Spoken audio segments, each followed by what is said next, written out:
চৈতালি চক্রবর্তী নামটা খুব ভারের। এই দেশের লিপস্টিক মাখবেন, এই দেশের শাড়ি পরবেন, এই দেশের খাবার খাবেন, এই দেশে হাঁকবেন আর কথা বলবেন ইন্ডিয়ার। এটা তো হতে দেওয়া যাবে না। আপনি কত বড় লাটের বাট, যেসব বন্ধুত্বপূর্ণ আচরণ করছেন। বাংলাদেশের জনগণ ভালো, তাই আপনাকে এখনো কিছু বলেনি। আপনি বুঝতেই পারছেন না আপনি কোথায় হাত দিয়েছেন। সতর্ক হয়ে যান। আর আমার তো মনে হয় না যে এগুলো আপনার ব্যক্তিগত কথা। আমার তো মনে হয় আপনি কোনো টেপ রেকর্ডার, কেউ আপনাকে বাজাচ্ছে, একটা সুইচ বাটন প্রেস করছে আর আপনি কথা বলে যাচ্ছেন। যারা আপনার মুখ দিয়ে কথা বলাচ্ছে তাদেরকে আমি বলতে চাই, শুনে রাখুন, ব্যাঙের হুঙ্কারে সিংহ ডরায় না। ওই সন্তোষ শর্মা নাকি, ও তো একটা টিকটিকি। আরে টিকটিকির হাতে কি কুমির ভয় পায়? কুমিরের ওই টিকটিকি গুনারও সময় নেই। কিসের হুমকি দেন আপনারা? হ্যাঁ, কিসের হুমকি দেন? বাংলাদেশ বিভাজনের? আসেন, করে যান। বাঙালি দেখিয়ে দেবে,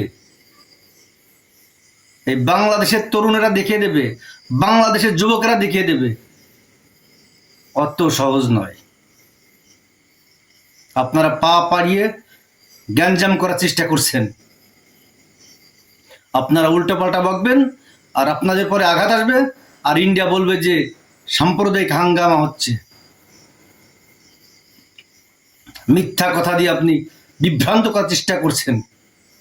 কেন, কিসের জন্য, কি এজেন্ডা আপনারা বাস্তবায়ন করতে এসেছেন সেটা আগে খোলাসা করুন। কোনো এজেন্ডা বাংলার বুকে আমরা বাস্তবায়ন হতে দেব না, ইনশাআল্লাহ।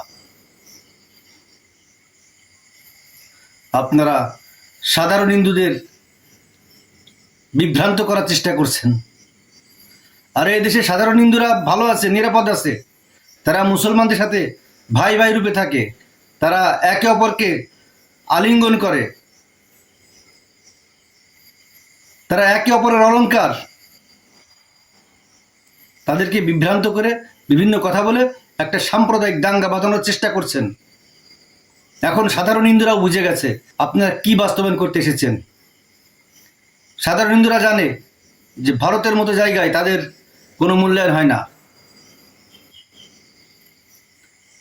আপনারা এ দেশেরটাও খাবেন, আবার ওই দেশের থেকে দালালি খাবেন, সেটা আর হতে দেওয়া যাবে না।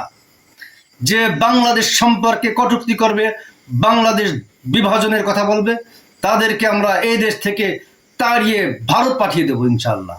বড় বড় লেকচার মারছেন, ভাইরাল হতে এসেছেন তাই না? জুতো পেটা করে ভাইরাল করে ছাড়বো তোমাকে। এদেশে যখন একজন মুসলমানে মারামারি হয় তখন কিছু হয় না, যখন একটা হিন্দু মারামারি হয় তখন কিছু হয় না, আর সামান্য যদি একটু কিলি বা চড়াচড়ি মুসলমান হিন্দুতে হয় তখন তোমরা বানিয়ে দাও সংখ্যালঘু নির্যাতন। বাংলাদেশের হিন্দুরা ভালো আছে। আচ্ছা, আজকেও তো খবরে দেখলাম যে মহারাষ্ট্রে ৪৫টি মসজিদ গুঁড়িয়ে দেওয়া হয়েছে। তাহলে কি এই ঘটনাগুলোকে আড়াল করার জন্য তোমাদের এই নাটক? ঘটনা ঘটছে ইন্ডিয়ায়, মুসলমানদের প্রতি অত্যাচার হচ্ছে, আর তোমরা বাংলাদেশে বসে এমনিতেই বলছো আমাদের থাকতে দেওয়া হচ্ছে না, আমাদের হুমকি দেওয়া হচ্ছে, আমাদের মূর্তি ভাঙা হচ্ছে। মিথ্যা কথা বলো কেন? বাংলাদেশ সরকারকে বলবো এদেরকে এমন শাস্তির আওতায় আনুন, দেশদ্রোহী শাস্তির আওতায় আনুন, যাতে ভবিষ্যতে আর কেউ এই দেশদ্রোহিতার সাহস না পায়। এদেরকে আর সুযোগ দেওয়া হবে না। বাংলাদেশ সবার, হিন্দু মুসলিম খ্রিস্টান বৌদ্ধের সবারই বাংলাদেশ। সাম্প্রদায়িক মুক্ত বাংলাদেশ বলবো না, বলবো সাম্প্রদায়িক সম্প্রীতির বাংলাদেশ। এখানে সবাই সমান সুযোগ পায়। মিথ্যা বলি, মিথ্যা কথা আমরা কেউ কান দেব না। কারো প্ররোচনায়, কারো ফাঁদে আমরা পা দেব না। যারা বাংলাদেশের সাম্প্রদায়িক সম্প্রীতি নষ্ট করতে আসবে তাদেরকে বিতাড়িত করতে হবে।